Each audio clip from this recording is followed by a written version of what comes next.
I'm Rama Tandon. I'm a dyslexia therapist, and I'm out here at Portland attending the International Dyslexia Association conference. And of all the people that I'm really fond of, I bump into Mr. Dean Bragonier from New York. And believe it or not, I keep watching his videos and his TED Talks, and I'm so excited to meet him. So I thought this was the right moment to grab him and ask him a few questions on dyslexia, because he is one of the dyslexic successful adults that I have come across.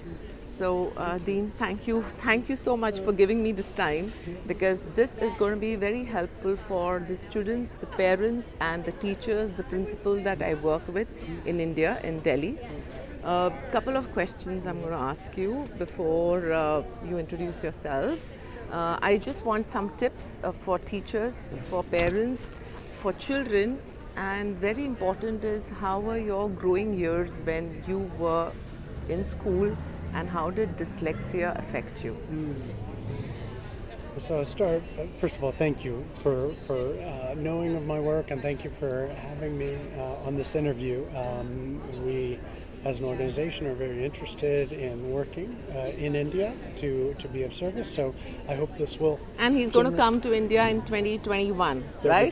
There we Yes. go. Look at that. It's on film now. Yes. So, just to start with the last question first, I had an early diagnosis of being dyslexic. I had a very supportive home environment that understood the challenges as well as some of the benefits associated with dyslexia.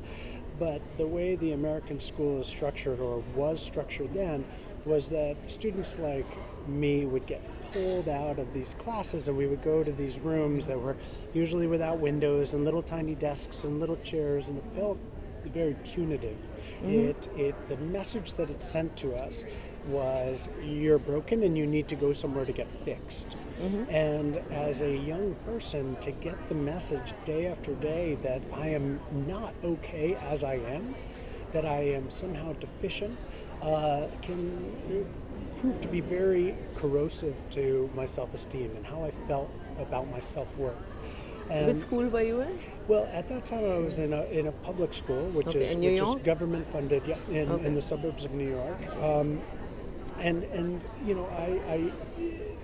The entire experience of being dyslexic, the little comments that people make when you try to read and you stutter, or you fumble words, or you mispronounce things, and the laughter and the discouragement of teachers who say, come on, you've just got to work harder, even though you're trying your absolute hardest. It starts to really play with your self-esteem. And my parents were lucky enough to be able to transfer me into a private school where I got the reading remediation that I needed. How old were you when you were I went diagnosed? into that school, and I was diagnosed when I was in third grade. Okay, so that would be about 8 or 9 years old. 8 or 9 years old. And I really started getting intensive reading remediation, I would imagine, in 6th and 7th grade is when it was really starting to be after school, and getting... What is fundamental is understanding that there are evidence-based reading interventions for students with dyslexia, as you well know. And if we get that early detection and that intervention, our reading difficulties can be minimized or mitigated entirely. But what I found was that didn't address how I felt about who I was. Even though I could now read proficiently, and I was a good student. So you were reading well by the age of 15, 16? I was reading very confidently by the age of 15, 16. And I decided that I was going to really try to control the amount of effort that I put into my work. And then by doing so, I could produce the outcome that I wanted.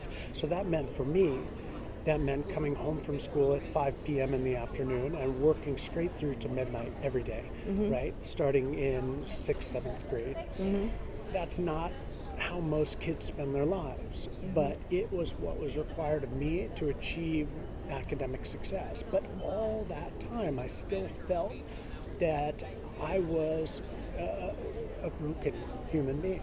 And I often encourage teachers, to go to your second question, teachers and parents and educators, to understand that reading remediation is the number one important step in order to get the brain of a dyslexic to be able to read. But we cannot forget how the student feels about themselves. We need to find ways to help build the self-esteem with individuals with dyslexia while they're going through that process. Otherwise, they can read, but they feel terribly, and that's not an empowered person. We need to have somebody who can read, feels good about themselves. That is an empowered person. And has a high self-esteem Has a and high self-esteem. confidence. And who believes that their future can be something that they create, right? That they can be what they want to be, as opposed to a very passive, I can only do this, I'm going to accept less of myself, it's a mind frame that needs to be flipped upside down. Do you think there has been any changes in this field of learning disabilities in the past versus now, in present? There has been, I mean, especially as far as awareness is concerned and intervention. I think there's been a lot of progress over the last 30 years. The classrooms tend to be more inclusive. Students don't Right. get pulled out quite as much as they did. But we're not anywhere near where we need to be. What about parents?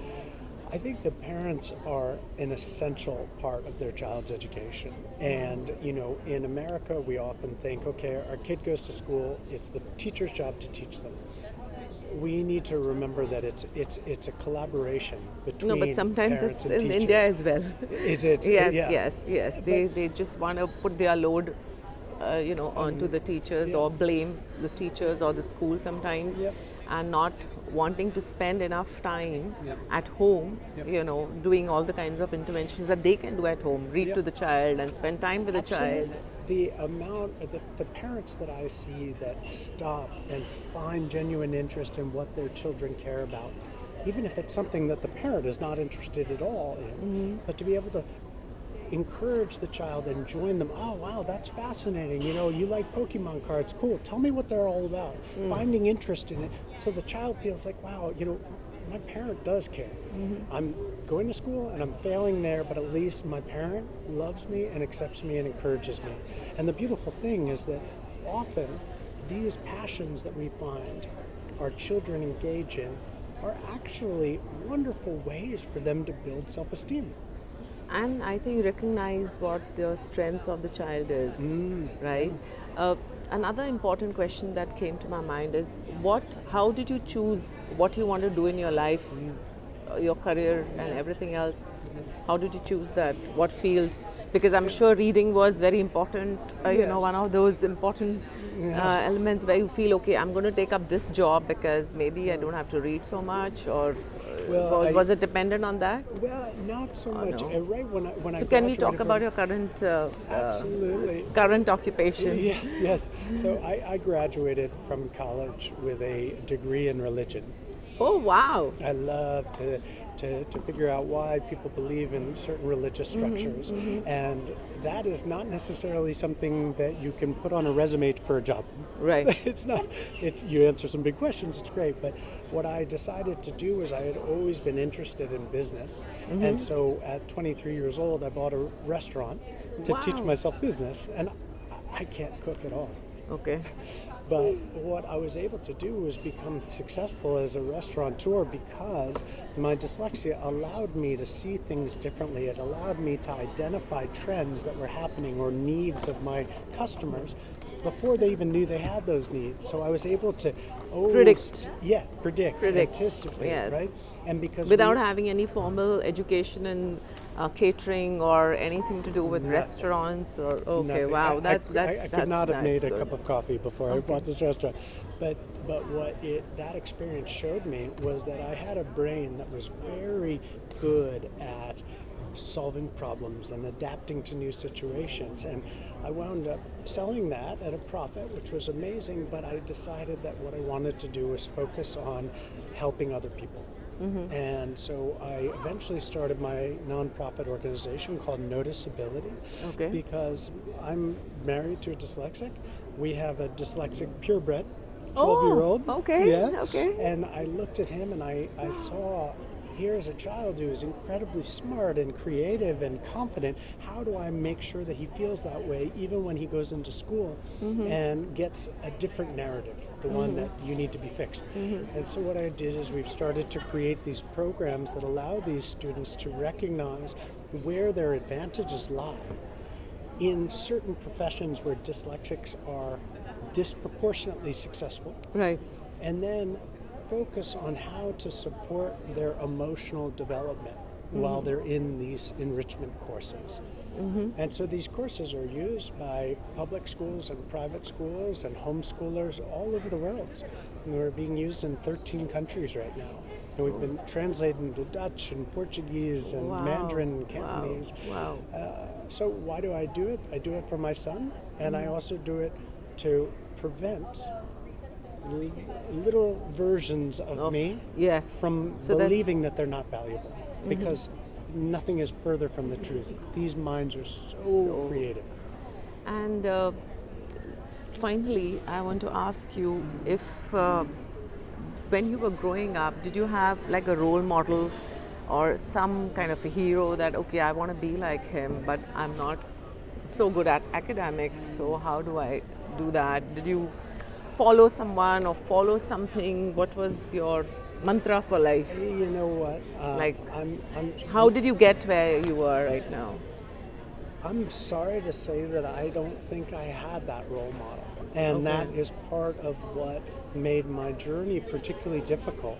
And that's why I think it is so important, the work that people like you do and that I do, is that we're bringing to light people that young dyslexics can look at and say, wow, it doesn't have to be necessarily the Richard Branson, the Albert Einstein, but the guy who is running a little restaurant, or the woman who has, started her own, nursery school business, or whatever it is. Real people with dyslexia who are living positive, fulfilling lives. And what we're trying to do is create a tribe, if you will, so that young dyslexics can look up to older Yes, dyslexics and yes. see that it's possible. All of it's possible. Because the feeling alone is a lousy emotion. Thank you so much.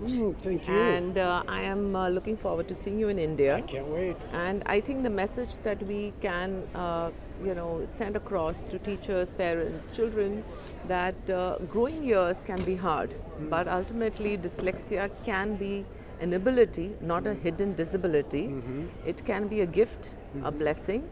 I think only if you actually catch it or recognize that your child has a problem at a young age, not wait until class 5 or 6, because what happens is I think that's the one message that I really feel that I want to tell parents, that go in for testing. If you feel there is something something not right, just get the testing done, and it's okay. Yes. You know, Early detection is the key. absolutely critical.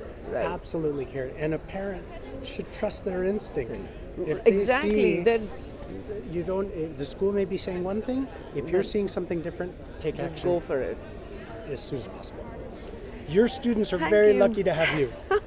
You're very lucky to have Thank you. you. Thank you so for much. having Thank me. you so Really much. appreciate it. We'll see you in India. India 2021.